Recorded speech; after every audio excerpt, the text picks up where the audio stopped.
What's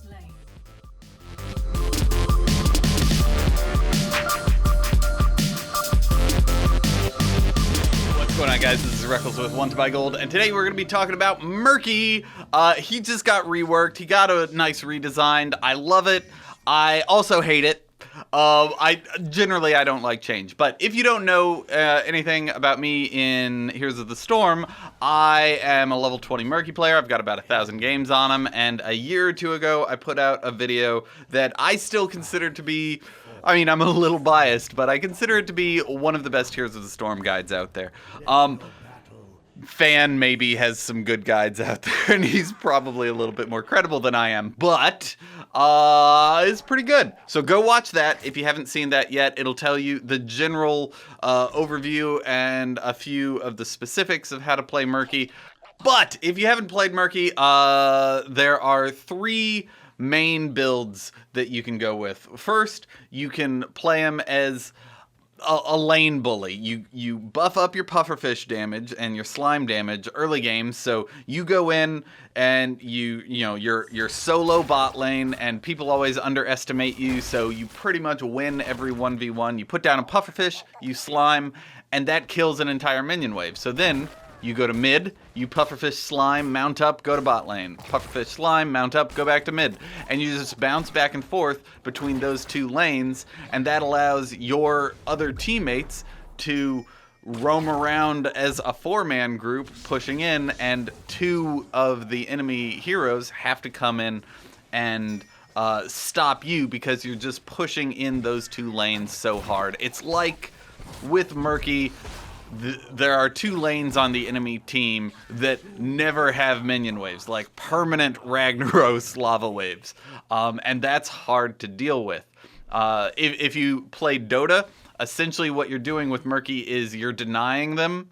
You're denying XP, because if anyone's ever not around the minion waves that you're pushing into their towers, then those enemy minions die without anyone around to soak it, so you get an XP advantage. He's not so much about soaking as much XP as possible like the Lost Vikings are. He's more about denying the enemy team from getting any XP. If they come in and they try to soak up, then you do a little incidental damage until they're so low they don't trust it and they have to leave.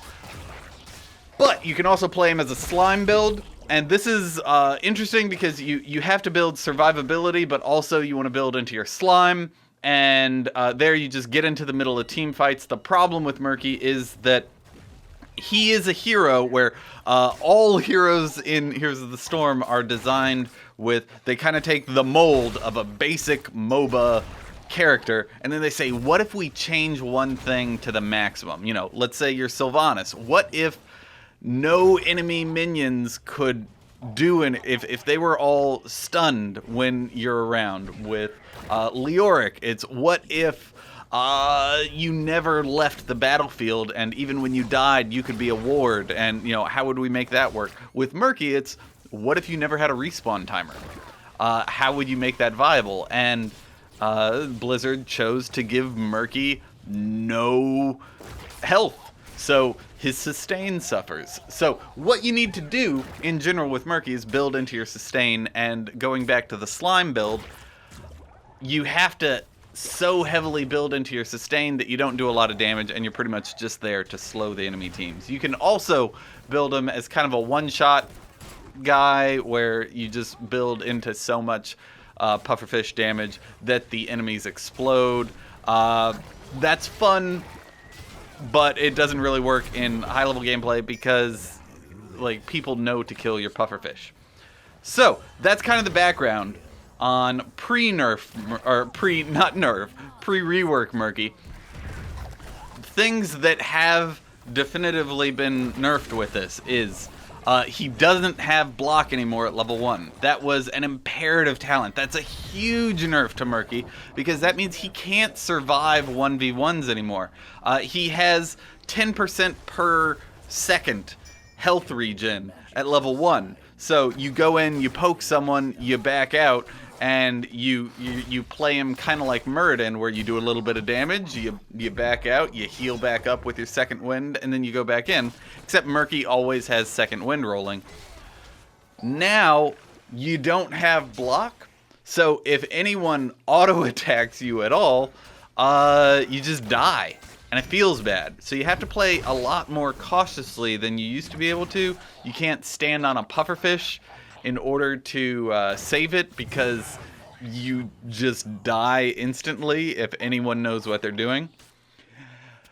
So that's big. The second massive change was to the pufferfish. And the pufferfish used to be... it was like the old healing wards, where you could stand on top of it and no one could kill it, because you could only kill it with auto attacks, and your hitbox was bigger than the hitbox of the pufferfish. Well, they changed it so the pufferfish has a bigger hitbox than Murky. So if the enemy knows what they're doing, they can kind of position properly to where they can kill your pufferfish even if you're standing on it. And now they made it so the pufferfish dies to ability damage. This is massive. Kael'thas can now counter Murky, and that's annoying.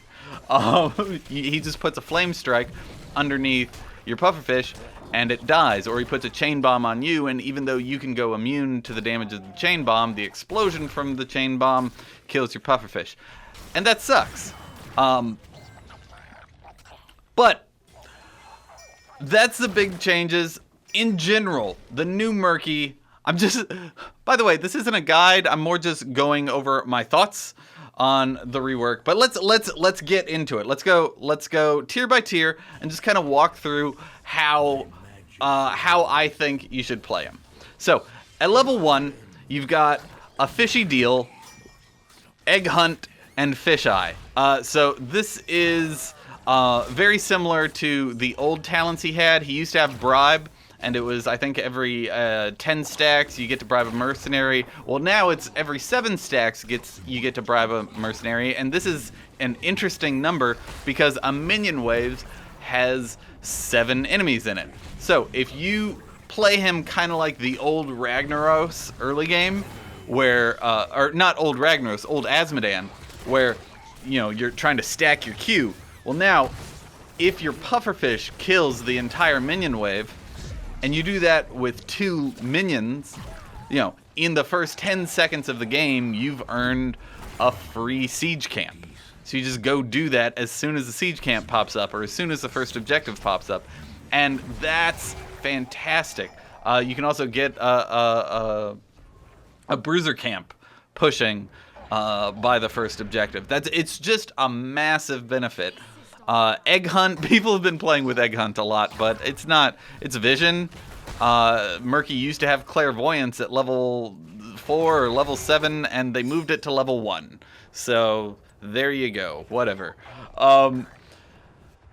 Fisheye, egg sees further, detects stealth. That can be valuable, but you gotta play safe. Generally, there are better ways to avoid dying to stealthies. So just fight in your minion wave if you think a stealthy's around. Also, you don't want to put your egg out in the open because it's going to die. But level 4, I still like Living the Dream. Luckily, they didn't take Living the Dream away. This is a passive ability power increase. So it increases your slime damage. It increases your pufferfish damage. The other two boost one or the other. And they boost one or the other better. Slime time kind of ramps up. It's a quest reward talent. You have to wait until like 5 minutes after this to get any benefit from it, and that sucks. Because Pufferfish can die now to ability damage, this is definitely worth taking. I'm gonna play with it more. I don't like it right now, but I think for a higher level gameplay, it's probably gonna be the way to go over Living the Dream. Also, Pufferfish, you combine that with the level 16 talent Fish Oil that casts slime at Pufferfish location, and suddenly you've got a little bitty mini wombo combo. At level 7, You've got Black Lagoon, increased slime radius, slippery when wet, move faster during safety bubble, and time to krill. Basic attacks slow enemies. If you're new and you're just learning Murky and you want to get out there and you want to just have fun without like, oh my god, they're always one-shotting me, I hate this character. If you don't want to feel like that, get the move speed in safety bubble. Don't worry about pushing out as much damage as you can. Don't suicide into people. Just use that as an escape. So you've got significant damage or a significant move speed buff getting away. I've been watching Purge. He's a Dota 2 player. He has been tutoring Day 9, and one of the things that he's been saying is there's the holy trifecta of a good character, and it's move speed, survivability, and damage.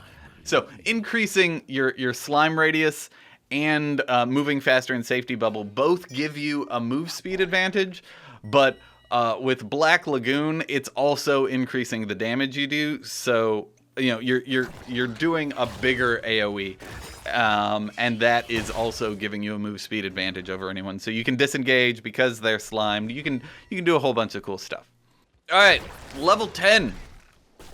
They changed how March of the Murlocs works a little bit, and it's really cool with the level 20 upgrade to it, Never-Ending Murlocs, where you can just stand in the back line of a team fight if you're fighting over an objective at Curse, and you can just cast March of the Murlocs forever. And essentially what this is forcing the enemy team to do is, if they want to fight and contest that point, they have to run through your Murlocs in order to kill you. So it's guaranteeing people walk into your Murlocs. It's an interesting talent, but having a 3-second stun is just massive. Like, sure, March does a little bit of damage. It can do a significant amount of damage once you upgrade it.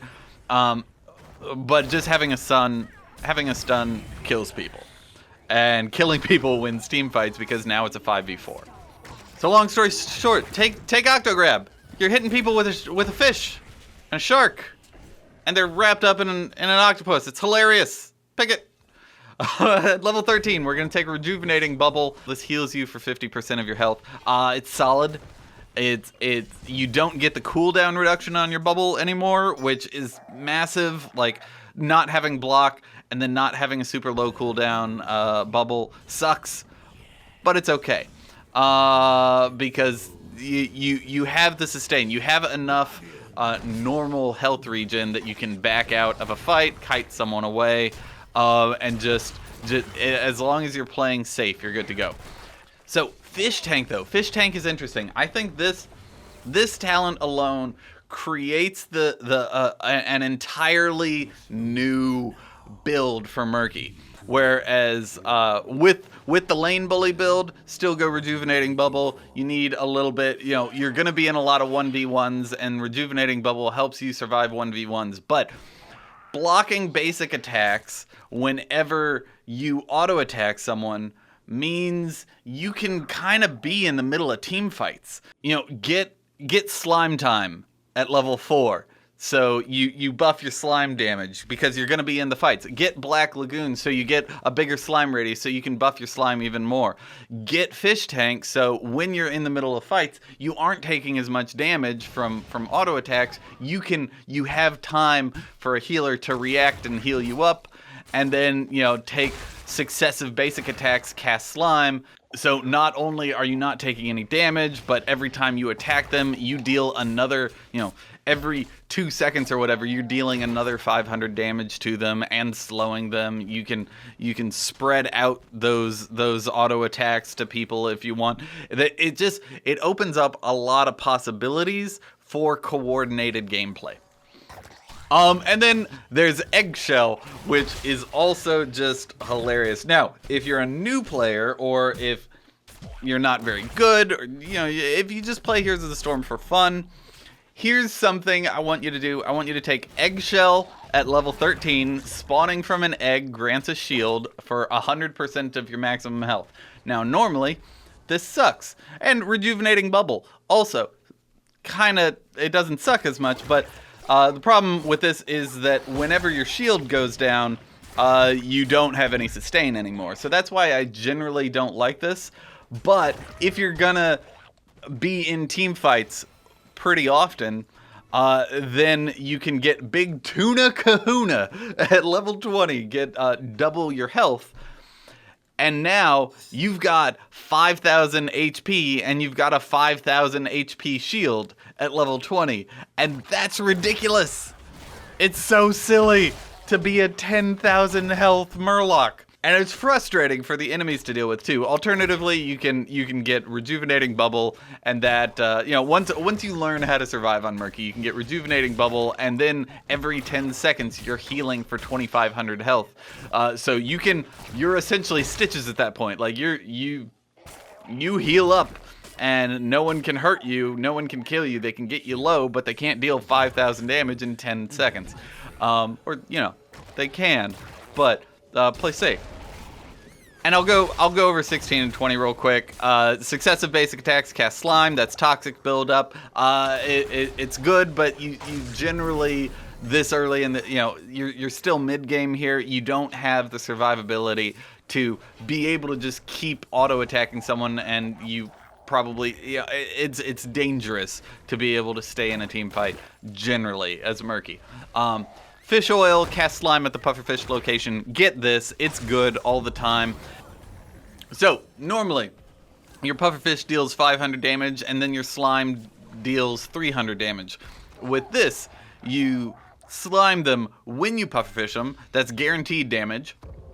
The pufferfish explodes for 500 damage, and then you slime them again like you would have last time, pufferfish slime. But because this is your second slime, your slime is dealing 500 damage. So this is almost 100% boost to damage in one talent. It's really strong.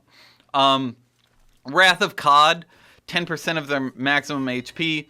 Remember, you're getting a free 500 damage from fish oil. So this is only going to be good if every single time you explode a pufferfish, it's getting at least 500 damage in on them, which means they'd have to have 10, and it's a dot. It's good against Cho'Gall. Get Wrath of Cod against a Cho'Gall or like a Diablo, but other than that, I don't really like it. And then at level 20, Never-Ending Murlocs is super. It's so good for zoning. It forces people to walk into you, take the dots from the little Murlocs. You become a priority target, and the only way to get to you, if you channel it properly, is running through it and taking damage. And then your team, they're super slowed, and your team can capitalize on that. And then you can just run away because you got your move speed and you got your healing bubble, and they can't touch you. With And a Shark 2, you're actually doing damage. You can, if you catch someone out, they're dead. With Big Tuna Kahuna, I love that name. It's so good. I love anything that rhymes. With Big Tuna Kahuna, you can do some fun stuff with getting increased shield or healing 50% of your life. But in general, you don't need it. Like, the whole goal of Murky is that you don't have a respawn timer, so, if you die, it's okay. It's not a big deal. But if you want to tank or you need to tank for your team, you can do that. And then making Inky, reduce slime cooldown. I think this is the best talent, but for specifically the slime build, and you need to have a coordinated team, and you need to have a healer who's willing to heal you. Not all healers are willing to heal a Murky. Don't take this with a friend who's a healer and go have some fun with it, and just run into the middle of team fights with massive sustain and just go nuts. Auto attack people. Every third auto attack puts a slime down. Your pufferfish puts a slime down. Your slimes are bigger. The slime from the pufferfish, if you get the slime size increase, slime radius increase, the pufferfish slime will be that size. There's lots of really cool stuff. So if you stack into your slime, this could be massive and just annihilate a team. But for solo queue, I don't think this is a very good talent because just getting a little more sustain or getting a guaranteed one-shot with Octograb is generally going to be more valuable. So, my general thoughts on this is that he's better for new players. He's more fun to play solo because you don't have one build. Like, there used to be, if you were going to be a lane bully, there used to be only one set. You had to take block, you had to take living the dream, you had to take pufferfish size increase. You could take increased auto attack damage to slime targets, but that didn't work against towers or minions. So, you know, it was better to just get pufferfish size increase, Octograb, and then go into your bubble talents and a shark too. But now you've got things that you can respond with. You can say if the enemy team is really fast, if they have just an innate mobility advantage, you can spec into more mobility with slippery when wet. You can do things that you aren't sacrificing for Murky anymore. He was a pretty good hero before, but even though he doesn't have block at level 1, which super sucks, he's still really strong. And I think they just made an already good character even better. It's nice to polish off some of the dirt from the old hero designs. You know, he has some quests now. Quests are always fun. And so I hope you guys enjoy. This is Reckles coming to you from the head of the Brotherhood of the Fish. And I will see you guys later. Enjoy. If you have any fun experiences from high-level gameplay or any fun VODs that you streamed, go ahead, put them in the comments. I'll make sure they don't get tracked, recorded as spam. So let me know. I wanna hear some fun stories of times that you just annihilated someone on Murky. Remember to subscribe, like the video, comment, share it on Reddit, blah, blah, blah. This is a YouTube video. You've done this before. You know what to do. I'll see you guys later.